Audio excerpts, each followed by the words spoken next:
The contractions woke this couple in the middle of the night. It's almost 5 o'clock in the morning when Natasha and Grégoire arrive at the Passage house in Brussels. Here on the right, an apartment houses people at the end of their life, while on the left, another is a birthing centre for future parents. The project was started by a number of the building's residents. Tonight, the two midwives warned Isabelle. Yes, I had phone duty tonight. We share that responsibility. We can be called 24 hours a day. There's always someone here waiting for a baby to be born or a life to end. To warn that a birth is happening, a candle has been placed at the entrance to the birthing centre. Et là, elles reviennent déjà un peu... De 5-6 minutes à peu près. Non, là, ça va. Ok. Ça se calme souvent le temps du trajet. Et puis... Oui, c'est ça. On a eu une dans le trajet. Il y a même du café, si tu veux, Grégoire. Il est déjà fait. Là, on est au tout début. We're at the very beginning of labour.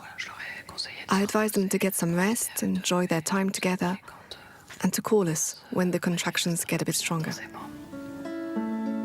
Meanwhile, the two midwives withdraw to another room and try to get some more sleep.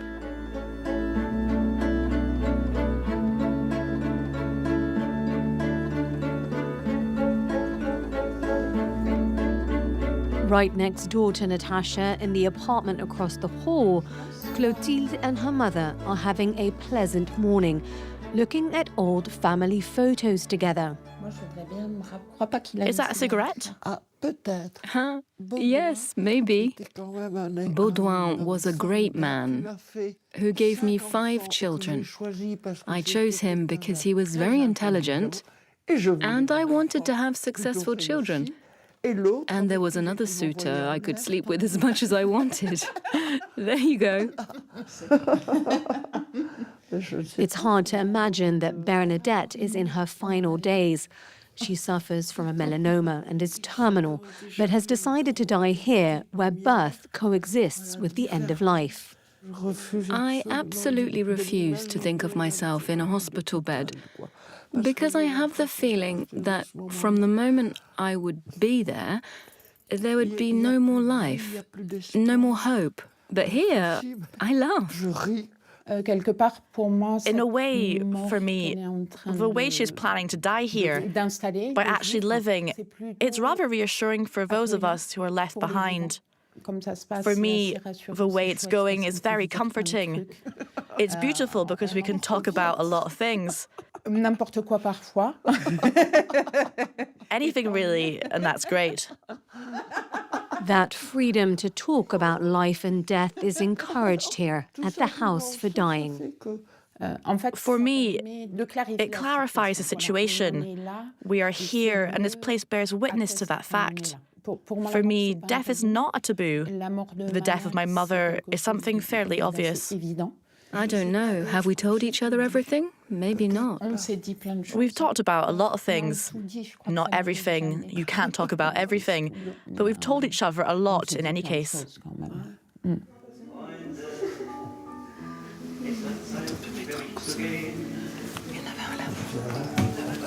Back on the other side of the corridor, Natasha's labour has intensified.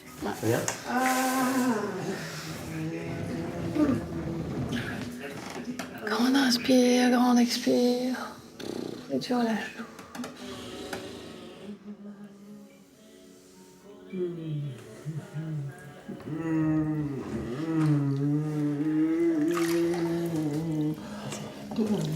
Soft music, dimmed lighting, it's a far cry from the birthing rooms at a hospital. And that's exactly what this young woman was looking for, a completely natural birth without an epidural. A woman who is giving birth needs to feel confident, safe, surrounded only by people she can trust. Of course, the mother must be full-term, there should be no medical problems until the end of pregnancy, and we won't know if she can really carry out her birth this way, because several boxes need to be checked so it can go ahead. Thérèse is one of the 23 residents of the building. She's dropping off a dish that Natasha will be able to enjoy after her delivery. In this community, everyone gives some of their time to the birthing and end-of-life apartments.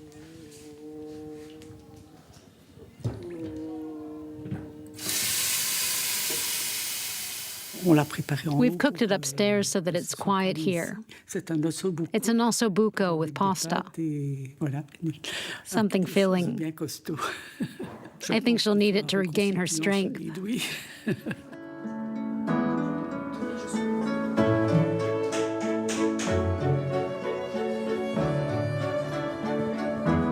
On the top floor is the office where all of this is coordinated. In addition to the residents, there's a rota of 60 volunteers who regularly help out. As a resident, you volunteer between 5 to 20 hours per week, depending on the time you have. Because there are people from all generations, and all these people have different amounts of time to give. The house has just one paid employee. The project was set up in 2020 and has received both European and regional funding. Belgium faces an acute shortage of beds for palliative care. We need to consider the model, and in particular ask, do birth and the end of life belong in hospital? Is it not time to question this model and consider middle care solutions? In other words, solutions that are neither at home nor in hospital, but provided by a third party. Trained as a nurse, Isabelle came up with the idea for this place 15 years ago. Birth and death are alike in many ways, perhaps most of all in what is needed at the time. The first need of a mother who gives birth, the first need of someone who is at the end of their life is for someone to be present. When you tell midwives or palliative care nurses about the project, it often makes sense to them. They say, but it's so obvious. Clotilde is happy this morning. She's come to tell her mother that all the paperwork for the end of her life is done. An undertaker has been found, the body will be donated to science, and her request for euthanasia has been filed. Bernadette is originally Belgian but spent a big part of her life in France. To die, she knew she wanted to return home. I'm lucky to be Belgian. And to have had this right since 2002. Some of her family and friends, however, have found it hard to accept her decision. Some people have called it suicide. For others, it's not a natural thing. You can't prevent people from having these thoughts. Even if we've heard from the moment we were born that you want to die freely. For the moment, Bernadette hasn't fixed a date for her euthanasia, but it reassures her to know that she will have the option when the time comes.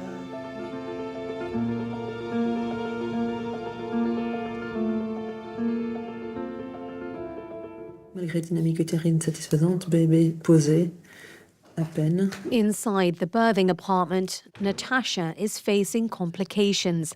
The two midwives have decided to transfer her to hospital. It's not how we had planned it. We had organized it so that we could do it here, but this was always one of the possibilities, that it wouldn't work out here and we would have to go elsewhere.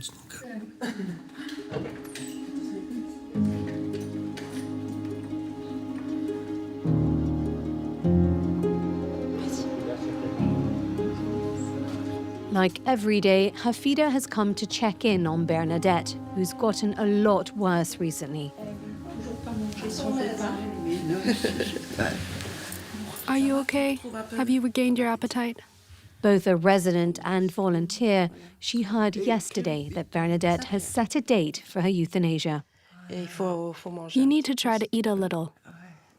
Well, if you can. Such news remains hard, even after having accompanied more than 10 people to the end of their lives here. It always happens too quickly. And so, inevitably, when we learn the time that she has chosen for her departure, We say to ourselves, we would have liked to spend more time with her.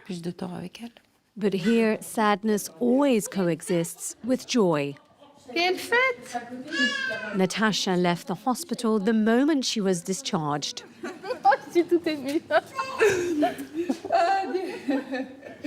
Bienvenue.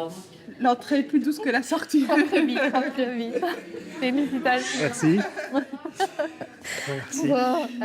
Little Katja was born soon after she arrived at the maternity ward. The young parents can't wait to introduce their baby to Bernadette. Look, they've come to show you their baby. Oh, how beautiful you are. Oh my, it's wonderful. Little Katja. Katia. In any case, thank you for showing her to me. It's my pleasure, and lovely to meet you.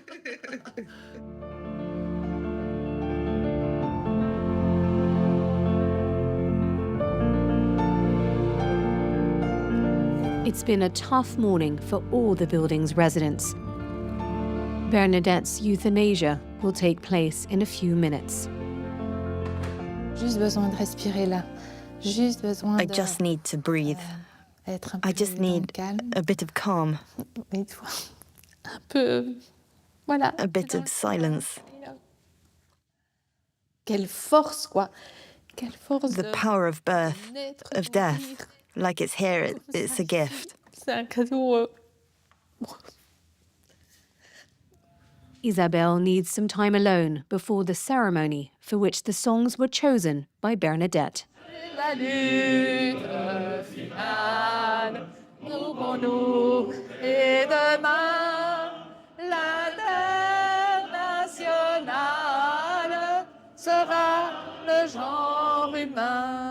Residents, family members and volunteers all gather for this final farewell.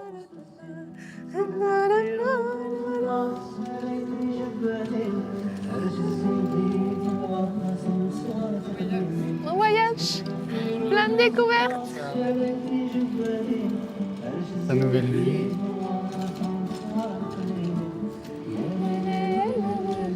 Bernadette's name is added to the Tree of Life, like that of Grégoire and Natasha's baby a few days earlier. Katia is added to the tree along with all those who've been born and died at Passage over the last few years. Happy and sad memories joined together, like this unique place where birth and death are considered stages of life.